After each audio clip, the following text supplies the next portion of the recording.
I'm Nathan Carter. And if you asked me when I believed I'd reached every dream a man could wish for, it might have been precisely on the evening of my 36th birthday, standing in our warm home amidst the vibrant autumn gold, beside my wife, Megan, and my father-in-law, Robert Blake. Soft lighting, the clinking of glasses, and light jazz playing from the Bluetooth speaker next to the wine cabinet. Everything was just right, not flashy, not extravagant. Just the simple abundance I had worked tirelessly for over 10 years to achieve. I come from a small town in northern Iowa. My mom raised me alone after my dad left when I was in elementary school. Growing up, I didn't have much, but I had a relentlessly curious mind and hands always ready to learn. After graduating with a degree in computer engineering, I worked as a freelance programmer, lived on instant noodles, and launched my first project out of a rented garage. That's where I wrote the first lines of code for the real-time work management system, the foundation that later became my company. Megan came into my life when I was 28, just after I landed my first contract with a domestic company. She wasn't the loud or controlling type. She was gentle, intelligent, somewhat reserved. What was special was, she listened to me talk about endless lines of code and still smiled. We met at a tech conference. Megan was in charge of event organization. She came over to check the microphone while I was struggling to set up my presentation. I remember clearly, as she sat down beside me, the stage lights reflecting in her eyes, clear like a promise. We dated, got married nearly 2 years later. At that time, my company was still small, only 7 employees, working out of a shared office space. Robert, my father-in-law, was a major businessman, famous in real estate. Initially, I felt he didn't care for me much.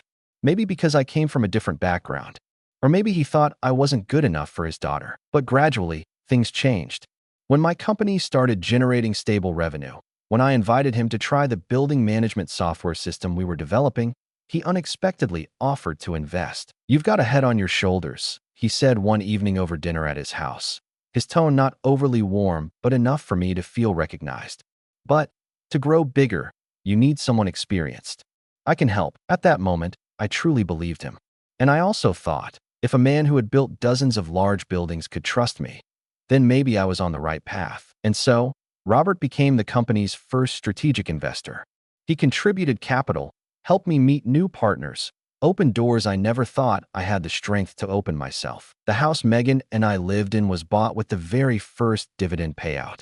A 2-story wooden house, painted gray ash, with a front porch for morning coffee, and a small backyard big enough for a few lavender bushes and a little swing. Megan planted flowers. I installed an automatic irrigation system using my own code. That birthday party was also the 3rd anniversary of my company hitting its first $1 million mark. I didn't invite many people, just family, a few close colleagues, and the programming team that had been with me from the beginning. Megan stood beside me, her hand resting lightly on my shoulder as I raised my glass to thank everyone. I remember Robert's gaze distinctly then. He stood at the back, holding a glass of red wine, looking at me longer than usual. Not a friendly look, not entirely skeptical either. It was like someone weighing things, as if he was assessing my value, not as a son-in-law, but as a business asset. I saw it, but I didn't dwell on it. I still thought I was trusted, and perhaps that was the last time I truly felt like a part of that family. When everyone had left, Megan and I stood on the front porch. She leaned against me, the cold autumn wind making us both shiver. "I'm proud of you," she said. I believed her. I believed all of it. I didn't know that just a few months later, those same people would cause me to lose everything. And that is where my story truly begins. I used to think bringing my father-in-law into the company was a smart move. Robert had experience, connections, clout in the market. In my eyes then, he was like a large sail, capable of helping the small boat I built sail further. And above all, he was family. At first, things went fairly smoothly. He didn't interfere too deeply, just offered input during strategic meetings, gave some advice like don't expand too quickly or focus on stability, not chasing trends. I respected him, and I listened. But then things started to change. That morning, I arrived at the office as usual. As soon as I walked in, I saw Leo's desk, the lead front-end developer, was completely empty. No notice, no email, no resignation letter. Nothing. I called Leo. His phone wouldn't connect. When I asked HR, they just gave a curt reply. "Mr. Blake signed the termination order last night." I was stunned. Leo had been with me from the early days. He wasn't just talented, but loyal, someone who knew the core system structure inside out. Firing him without telling me felt like someone coming into your house in the middle of the night and clearing out your bookshelf just because they thought it was messy. I walked into Robert's office. He was sitting there, white shirt, gray tie, typing on his laptop as if nothing was wrong. I asked, "Why did you fire Leo without telling me?" He just looked up, replying calmly, "He wasn't a good fit for the new direction." I don't want to argue, Nathan. This was a necessary decision. Before I could react, he added, voice steady, "We agreed. I have co-management rights. I'm just doing my part." We had never agreed on anything specific about him having unilateral authority over personnel. But I had signed an authorization memo, one Megan handed me on a tiring evening, and I hadn't read every line carefully. That evening, I spoke with Megan. She was watering plants in the garden, wearing a cream-colored sweater, her face as nonchalant as if it were just a minor detail of the day. I asked if she knew about Leo. She nodded. "I know. Dad said it had to be done. He lacked team spirit." I frowned. "Team spirit? Do you know how many sleepless nights he pulled to perfect the main interface?" Megan put down the watering can, sighed lightly. "Nathan, I understand you value Leo. But sometimes, for the company to grow, we need people whose thinking aligns with leadership. You let your emotions affect your decisions too much." I was speechless, not because she was wrong, but because I felt like I was in a different world, where reason was defined by whoever had more power. From then on, things gradually slipped out of my control. Meetings I used to lead became joint meetings. Slides I prepared were edited right before presentations.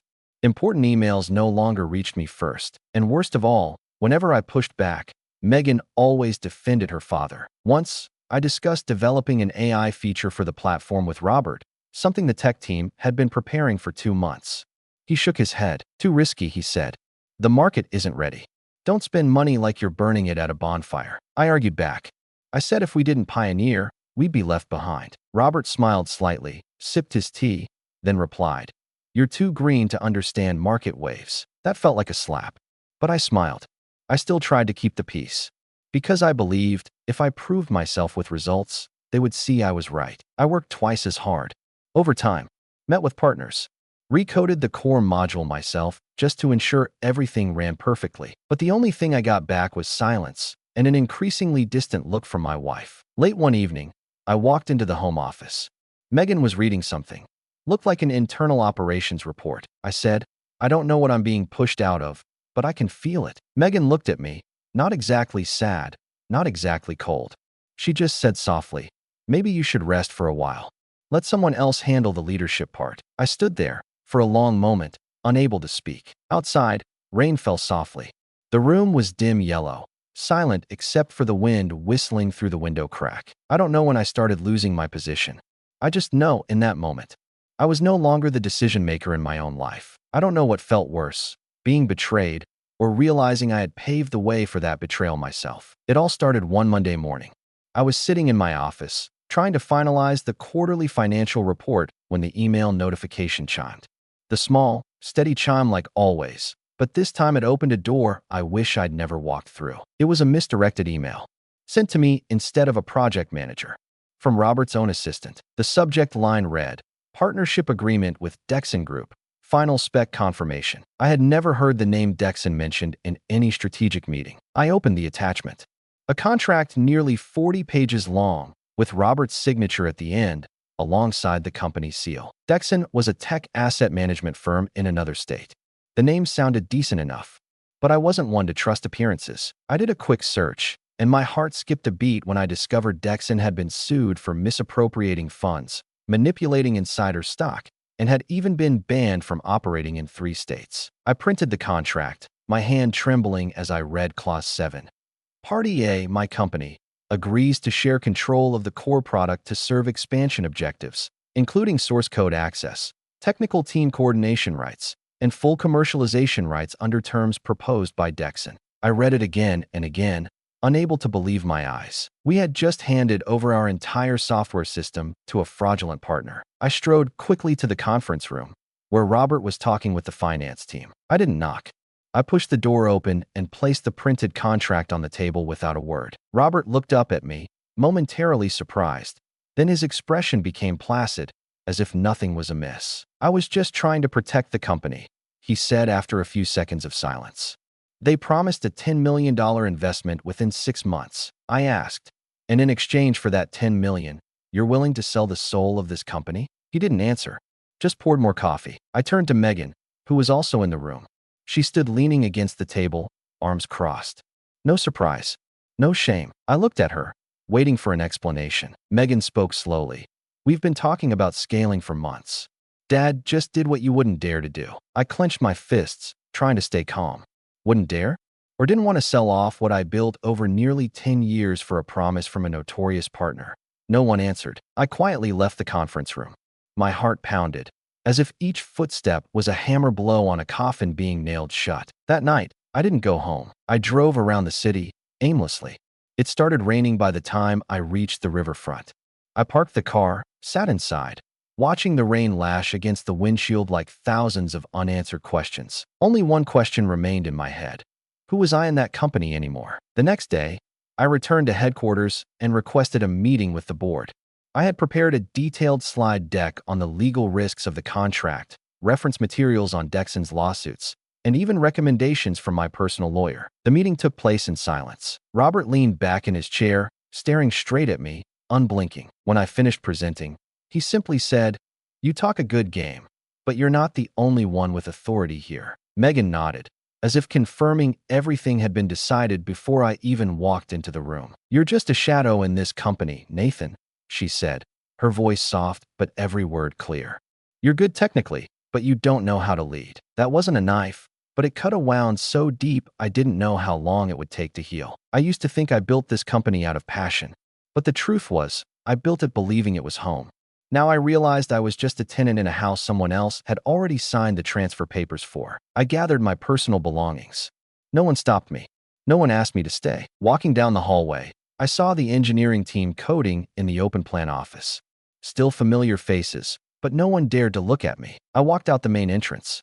The sky was still overcast. Stepping out of that building, I was no longer the CEO, no longer a husband, no longer the holder of my own future. I was just someone who had lost everything, because I trusted the wrong people, and because I let family ties blind my judgment. And that was the moment I knew. This wasn't the bottom yet, but it was where the pain started to take shape, find its voice, and gain meaning. Some mornings start like any other, and then with just one step through a doorway, you walk straight into a completely different reality. A place where nothing is yours anymore. Not even the access card that once bore your name in clear black ink. I still remember that morning clearly. Clear sky, no clouds, the March chill seeping through my thin jacket. I parked in the back lot, took the familiar steps into the building I once thought was my dream come true.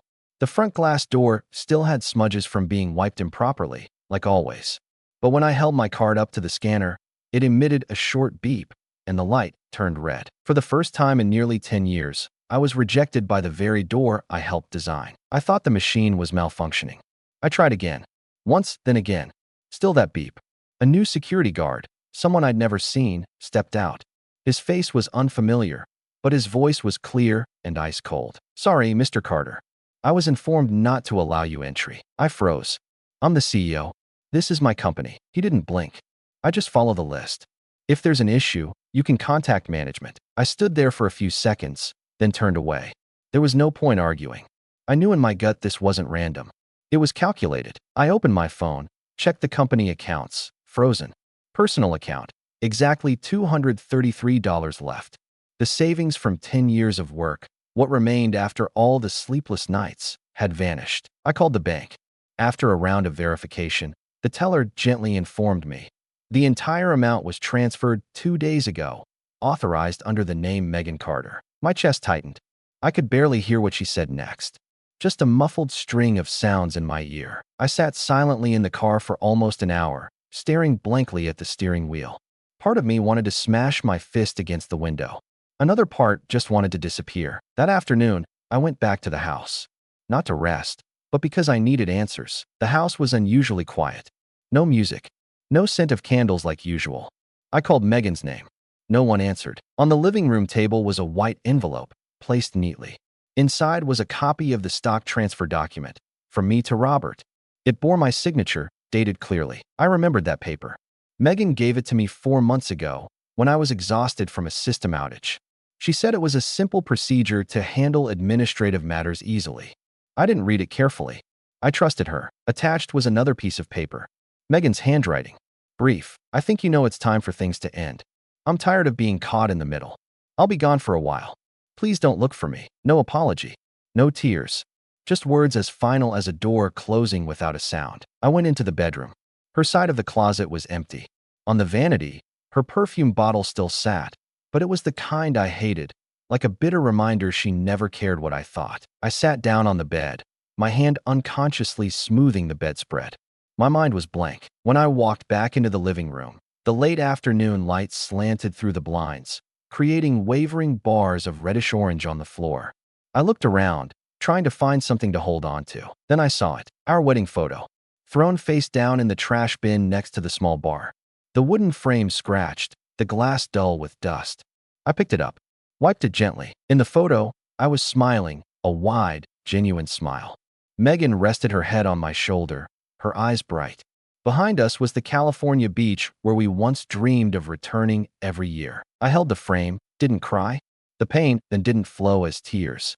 It just sat there, quiet, smoldering, and heavy as stone. That night, I packed, taking only essentials, a few changes of clothes, my laptop, the Bible my mother left me, and that wedding photo. I don't know why I still took it. Maybe to remind myself I had once loved. I left the house at 9 p.m. The street was empty, the wind cold. Yellowish streetlights shone on the suitcase dragging behind me. Each step felt like driving a nail into the coffin of the past. I didn't know where I was going, but I knew I had nothing left to lose. And maybe, from that point of emptiness, I could finally start learning how to stand up again. Not to reclaim what was lost, but to become someone who no longer needed it. After leaving the house I once called home, I moved into a cheap apartment complex on the outskirts of the city. It was a 3-story building, peeling paint, stairs that creaked with every step. The room I rented was on the second floor, less than 300 square feet, with a single bed, a rickety wooden desk, and a window overlooking a parking lot perpetually stained with oil slicks. I had no other choice. The remaining money in my account wasn't enough for anything better. Every morning, I woke up at 6, put on my old jacket, and started my shift delivering food for an app. I signed up using the old pickup truck my mother left me, the last remaining asset from quieter days. Delivering food was simple work. Didn't require much thought. Just go to the place, pick up the order, and deliver it to the right address. But that very simplicity gave me too much time to think about everything else. About what happened. About how I lost everything in just a few weeks. About Megan. About Robert. And worst of all, about myself. Some days, I'd pull over after a delivery, sit silently in the truck for hours, watching other people walk out of restaurants smiling, with family, with friends, while all I had was a food container, the driver's seat, and a silence no one could fill. I started asking myself, was I wrong from the start? I believed in love, believed in family, believed in kindness. But in the end, those very things became the reason for my downfall. One night, as rain lashed against the window and wind whistled through the cracks like the city's sigh, I couldn't sleep. I sat up, got out of bed, turned on the only desk lamp that worked. I rummaged through my suitcase, the only thing I brought when I left the house, and found the old Bible my mother had left me. The leather cover was worn, the corners peeling, but it still held the familiar smell of old paper from my childhood. I opened it randomly, just flipping to somewhere near the middle. The page landed on the book of Job. I read it, my eyes stinging. The Lord gave, and the Lord has taken away. Blessed be the name of the Lord. I closed my eyes. A long silence stretched out. Then I laughed, not because it was funny, but because after everything, it was the only sentence that brought comfort. I had nothing left. No house, no wife, no company, no reputation. But I still had breath. I still had my hands. I still had the truth, and I still had God. That night, I placed the Bible on the desk next to my laptop. I opened the computer, not to check news or entertain myself, but to do the only thing I could still do well, code. I had no clients, no clear goal. I just wrote. Wrote to keep my mind sharp. Wrote to feel like I still existed. And then, gradually, small ideas started to form. A more efficient delivery schedule management app. A route tracking system integrated with maps and real-time reporting. Things that seemed simple, but were essential for the very job that was keeping me afloat. At first, I coded for myself. Then, I shared it tentatively with a few other delivery drivers I often saw at the small cafe near the gas station. One tried it, then two. They started telling me, "Man, the app you wrote is way easier to use than the others." I didn't expect anything, but those compliments felt like a tiny flicker of light in the darkness that had enveloped me for months. I started taking notes on feedback, improving it, adding features, rewriting the interface. I did it all alone, in that small room, late at night with only the sound of typing and the solitary yellow lamplight. But most importantly, I didn't feel as alone anymore. Every line of code I wrote was no longer about clinging to the past, but about building something new. Not to prove to Megan or Robert that I had value, but to prove to myself that I was still resilient enough, decent enough, and had enough faith not to turn into a bitter man. Every morning, I still delivered food. But in the evenings, I was myself, a programmer, someone trying to start over, and a son who still believed in the words his mother used to read by his bedside when he was small. God doesn't promise the road will be easy, but he promises to walk with you. I didn't know what the future held, but right there in that small room, where I had once hit bottom, I had rediscovered the most precious thing, faith. And this time, I wouldn't let anyone take it away again. That morning, I was sitting in my truck, sipping cold coffee from the night before and watching the morning commuters rush past the train station. I had just finished a delivery and had about 20 minutes before the next one. The small radio in the truck played the local news program, static crackling between dull reports. The sky was overcast, the wind carrying a salty dampness, as if rain was imminent but hesitant to fall. Across the street was a handcrafted woodshop. I delivered there often.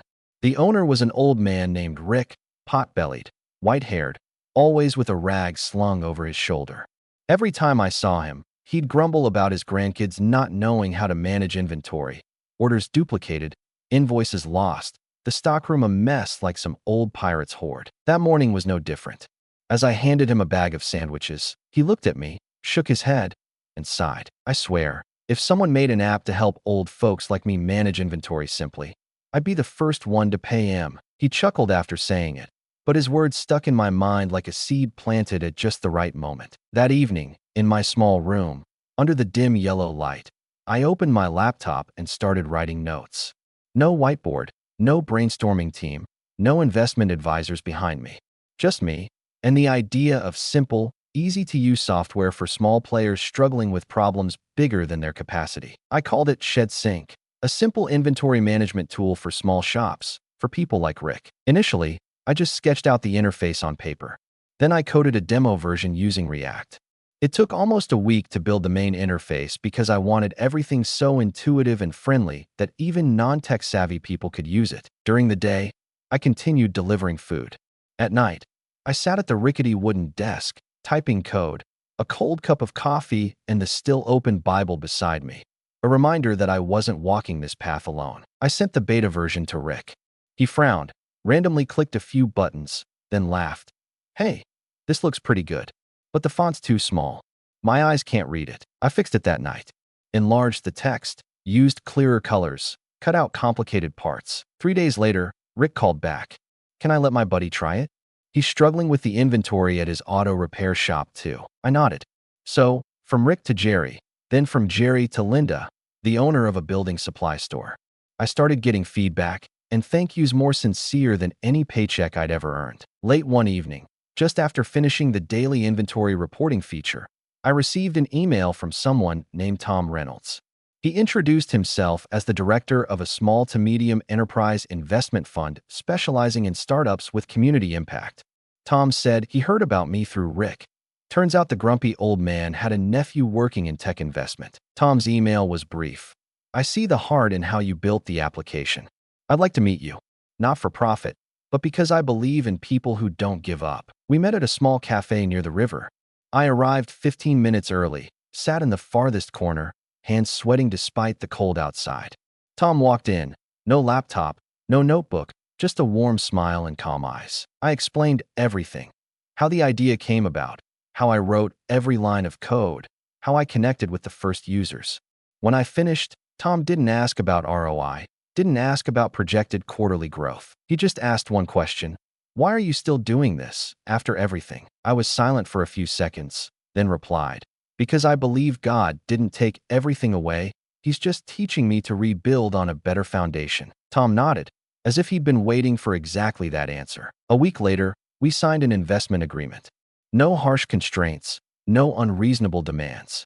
Just a commitment that I would continue developing Shed Sync the way I started. Honestly, practically, and focused on those who needed it most. I didn't tell Megan or Robert, not because I was angry, but because I no longer needed their validation. My victory wasn't in proving anything. It was in the fact that I was still standing, still doing what I believed was right, and still living by my own hands, along with a faith no one could take away. And so, amidst days that felt like there was nothing left to hold on to, I had started again, with a small idea, a resilient heart, and a belief bigger than failure. A year after I left the house I once called home, Shed Sync was valued at over $10 million. Not because of massive marketing campaigns or media hype, but because it genuinely solved a problem thousands of people struggled with daily. People who weren't loud, didn't belong to big tech conferences, but were the backbone of the economy. We had over 500 paying users in the first 6 months, mostly small shops, local warehouses, auto repair places, transport hubs. Every feedback email reminded me of the nights spent coding in that dimly lit room, amidst the smell of dampness and the whistling wind outside the window. I didn't buy a new house right away. I stayed in the old apartment for a while, as a reminder of where everything began. But I upgraded my desk, bought a decent chair, and hung a small plaque on the wall with a handwritten quote. God doesn't call the qualified, He qualifies the called. I kept my habit of waking up early, not for deliveries anymore, but to walk around the nearby lake. Every morning, I walked in silence, giving thanks. No matter how stressful the previous night was, those steps reminded me I was still free, still healthy, and still had a reason to keep going. One afternoon in mid-September, while in an online meeting with the product development team, a new email notification popped up. The subject line was just 2 words, Megan, hi. I paused for a beat. My heart didn't race, my hands didn't tremble.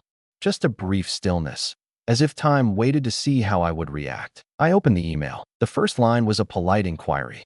The second was an apology. Megan wrote that she had heard about ShedSync, that she knew I was still working in tech, but this time in a different way.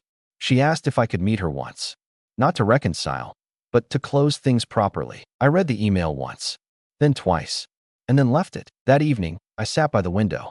It had just rained. The streets were wet, streetlights reflecting like long streaks of orange gold tears on the ground. I opened another email.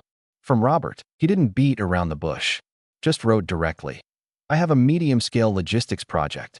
Heard your tool is being considered by some partners I'm interested in. I think we could form a strategic partnership, if you're willing. A year ago, I might have read those lines with rage. But now, I only felt one thing. I had truly stepped out of the shadow they had once cast over me. I spent 3 days thinking. Not because I was torn between forgiveness and retaliation, but because I wanted to be sure I responded from a place of clarity and peace. Not to protect my ego, but to protect what I had lost for so long, self-trust. I wrote back. To Megan, I thanked her for writing. I said I hoped she had a peaceful life, that I was no longer angry, but I didn't feel the need for another meeting. Because, in truth, I had already found closure long ago, not through words, but through silence and change. To Robert, I replied simply, thank you for your interest. I respect you as a businessman, but our working styles are no longer compatible. I trust you'll find more suitable opportunities. No anger, no harshness, no lingering bitterness, just the calmness of someone who had hit bottom and knew clearly that he no longer needed anyone else's validation. One autumn morning, I walked into ShedSync's new office. It was a renovated old building, not luxurious, but cozy.